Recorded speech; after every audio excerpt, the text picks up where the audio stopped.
Episode 8 की शुरुआत में हम देखते हैं कि तियान और वैंग दोनों ही पुल के पास बैठे हुए थे।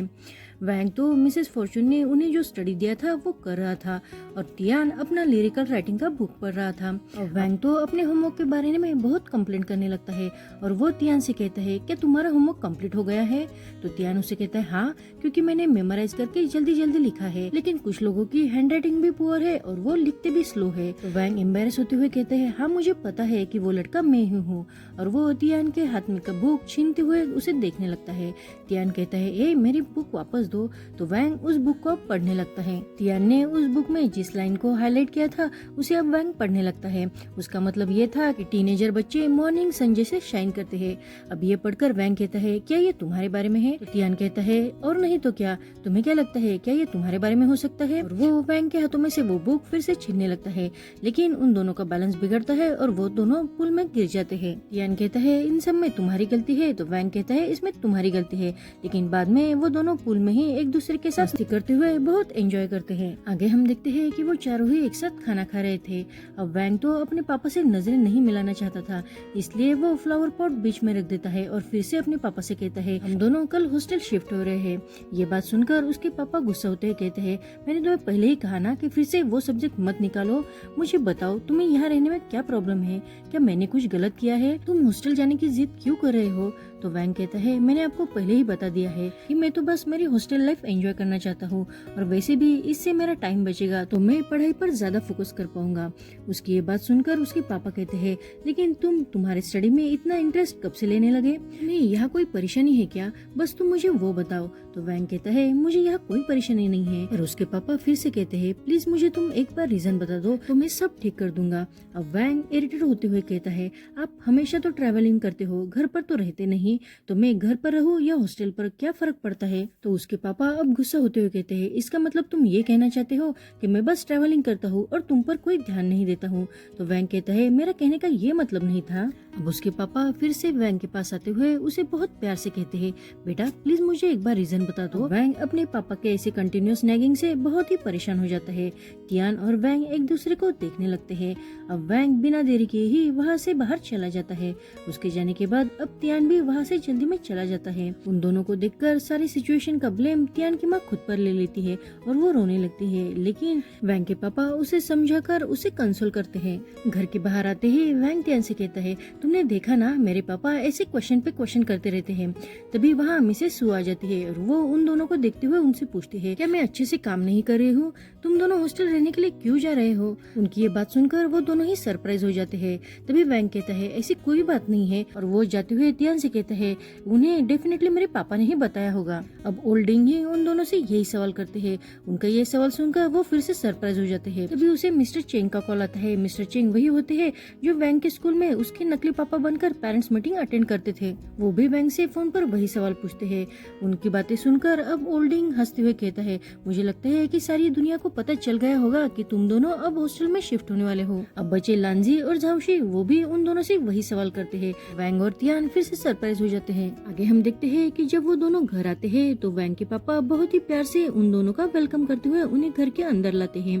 तभी तियान की माँ उनके लिए गर्मा गर्म नूडल्स बना के उन्हें सर्व करने लगती है। अब वैंग के पापा अपने बच्चों का मन बदलने के लिए उनसे कहते हैं अगर तुम हॉस्टल चले जाओगे तो तुम्हें ऐसे डिलीशियस नूडल खाने के लिए नहीं मिलेंगे। अब वैंग को गुस्सा आता है और वो अपने पापा से कहता है पापा मुझे आपसे जरूर बात करनी है, और वो वहाँ से चला जाता है। अब वैंग के पापा भी उसके पीछे वहाँ से चले जाते हैं।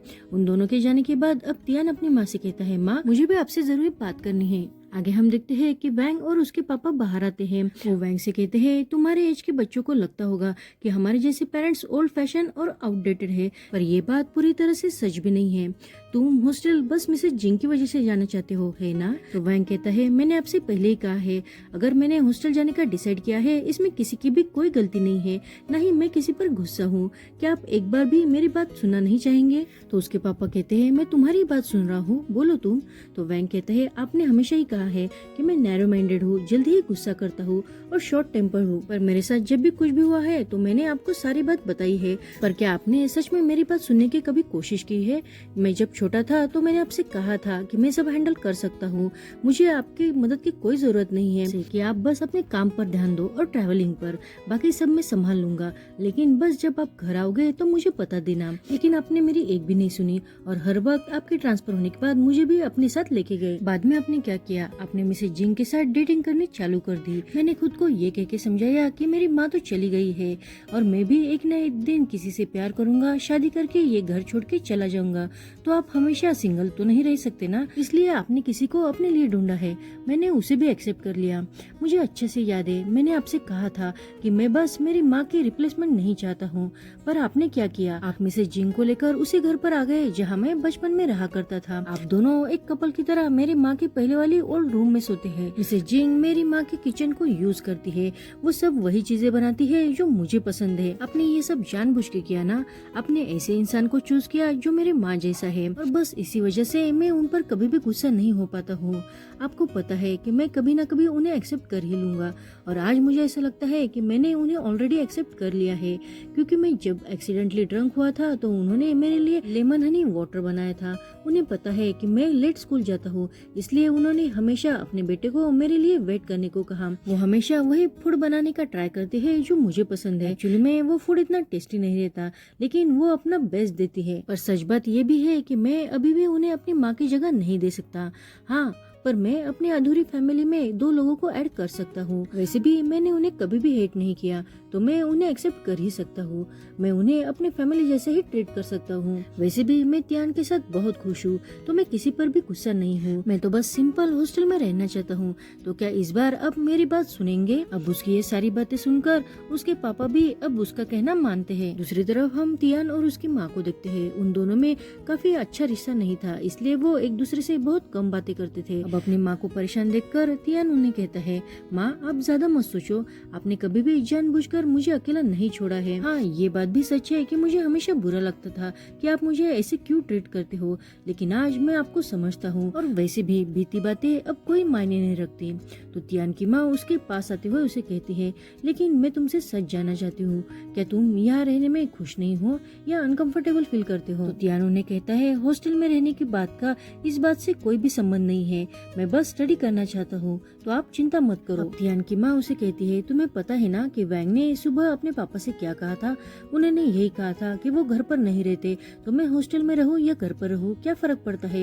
ये सुनकर मुझे सच में बुरा लगा था, क्योंकि उसका बचपन और तुम्हारा बचपन एक जैसे ही गुजरा हुआ है। अब वो बहुत ही अपसेट होकर तियान के और क्लोज आती है और उसे कहती है, अगर तुम्हारे पापा ने और मैंने विलफुल नहीं उठकर कॉम्प्रोमाइज किया होता तो तुम्हारी कंडीशन आज ऐसी नहीं होती। अगर तब मैंने जॉब नहीं की होती तो मैं तुम्हारे साथ ज्यादा टाइम स्पेंड कर पाती। वो अब रोने लगती है। वो कहती है कि मैंने सब कुछ मिस कर दिया है कि मैं अब बीता हुआ कल वापस तो नहीं ला सकती हूँ, इसलिए अब मैं चाहती हूँ कि तुम अकेले ना रहो। अब उनकी ये सारी बातें सुनकर तियान भी रोने लगता है। वो अपने माँ को तसल्ली देते हुए कहता है, माँ इस बार मैं अकेला नहीं हूँ, मेरे साथ कोई तो है और आपके भी साथ कोई है ना? तो मैं चाहता हूँ कि आप दोनों एक दूसरे का साथ देकर हमेशा खुश रहे और अपने काम पर फोकस करें। अपने बेटे की ये सारी बातें सुनकर मिसेस जिंग भी अब खुश होकर उसे थैंक यू कहती है। आगे हम देखते हैं कि वैंग और तियान के पेरेंट्स अब उन दोनों को हॉस्टल रखने के लिए एग्री हो जाते हैं। पर वैंग के पापा अब अपसेट होते हुए कहते हैं, हमारे बच्चे अब बस फेस्टिवल पर ही घर आ पाएंगे। तो जियान की माँ कहती है, डोंट वरी, हम हमारा शेड्यूल क्लियर करके उन दोनों के साथ ज्यादा से ज्यादा टाइम स्पेंड करेंगे। पर वैंग के पापा उसके लिए और भी परेशान होते हैं, क्योंकि वो बहुत ही पिकी ईटर था। आगे हम देखते हैं कि वो सब खाना खा रहे थे, तभी वैंग अब फिर से अपने पापा से हॉस्टल जाने की परमिशन मांगता है। तो उसके पापा उस बात के लिए एग्री हो जाते हैं। ये सुनकर वैंग और तियान दोनों भी बहुत खुश हो जाते हैं। वैंग तो इतना खुश था कि वो जल्दी से अपने पापा को गले लगा लेता है। अब उसके पापा तियान को उसके साइड में खड़ा करते हुए कहते हैं, तियान तुम वैंग के बड़े भाई हो, तो तुम्हें ही इसका हॉस्टल में ख्याल रखना है। वैंग एम्बेरस होते हुए कहता है, पापा बस भी करो। तो उसके पापा कहते हैं कि आज से हम एक फैमिली है और वो सब एक दूसरे को हक करने लगते हैं। तियान और वैंग जो चाहते थे वही होने वाला था, इसलिए उन दोनों की खुशी का तो ठिकाना नहीं था। आगे हम देखते हैं कि मिसेस जिंग जब स्कूल आती है तो वो ऑफिस में लिंजी को पहले ही बैठा हुआ देख लेती है। वो उसकी तरफ बस देखती ही रहती है। ऐसा लगता है कि वो लिंजी को पसंद करने लगी थी। तभी वो लिंजी की टेबल पर रेनबो वाला कप देखती है तो वो लिंजी से पूछती है, क्या तुम उस कम्युनिटी को सपोर्ट करते हो? तो लिंजी भी कहता है हाँ, और वो मिसेस जिंग को वो कप देते हुए कहता है, अगर ये तुम्हें इतना पसंद आ गया है तो इसे तुम ही रख लो। मिसेस जिंग खुश होकर जल्दी से वो कप लेकर अपने ड्रॉवर में रख देती है। तभी वह झाउशी अपने साथ कुछ स्नैक्स लेके आता है और वो मिसेस जिंग को वहाँ देखकर उसके साथ फ्लर्ट करते हुए सारे सैंडविचेस उसे दे देता है। उन दोनों को ऐसे देखकर लिंजी जेलस फील करते हुए झाउशी की तरफ देखता है तो झाउशी जल्दी से ही बन उसके हाथ में रख देता है। तो लिंजी कहता है, क्या तुम इस बन के लिए सुबह से लाइन में खड़े थे? तो झाउशी कहता है हाँ। ये सुनकर लिंजी बहुत ही खुश होकर उस बन को खाने लगता है, लेकिन वो कहता है, अरे ये बन तो बहुत ठंडे है। अब ये सुनकर झाउशी कहता है, ठीक है तो तुम रहने दो। लेकिन लिंजी उसके हाथ में से वो बन लेते हुए कहता है, मैंने ऐसा कुछ भी नहीं कहा, तो मैं इसे पूरा खत्म करूंगा। अब वो दोनों एक दूसरे को देखकर बहुत ही खुश हो जाते हैं। आगे हम देखते हैं कि जियानयांग और वैंग एक साथ बैठे हुए थे। जियानयांग बाइनोकुलर से कुछ लड़कियों को देख रहा था। तभी वैंग को तियान का मैसेज आता है और वैंग बहुत ही खुश होकर उसके मैसेज को रिप्लाई करने लगता है। उसे इतना खुश देखकर जियानयांग भी उसका मैसेज देखने लगता है, लेकिन वैंग उसे जल्दी से अपने आप से दूर कर देता है। तियान ने वैंग को मैसेज में बता दिया था कि उन दोनों को हॉस्टल की रूम मिल गई है। अब ये पढ़कर वैंग तो बहुत ही खुश हो जाता है। तियान ने तो वैंग को उनके हॉस्टल के रूम की का भी फोटो निकालकर मैसेज में सेंड किया था। तभी पीछे से मिस्टर शू आकर वो बाइनोकुलर और मोबाइल फोन ले लेते हैं और वो उन दोनों को जल्दी से अपने क्लासरूम में जाने के लिए कहते हैं। जब वो दोनों क्लासरूम में जाने लगते हैं तो वो वैंग को रोककर उसे पूछते हैं, क्या तुम रिलेशनशिप में हो? क्योंकि तुम्हारे एज में तुम बहुत सी चीजें करने के लिए बहुत क्यूरियस होते हो और तुम दिखने में भी हैंडसम हो, स्टडीयस हो, तो मुझे लगता है कि बहुत से लोग तुम्हें अट्रैक्ट करने की कोशिश करते होंगे।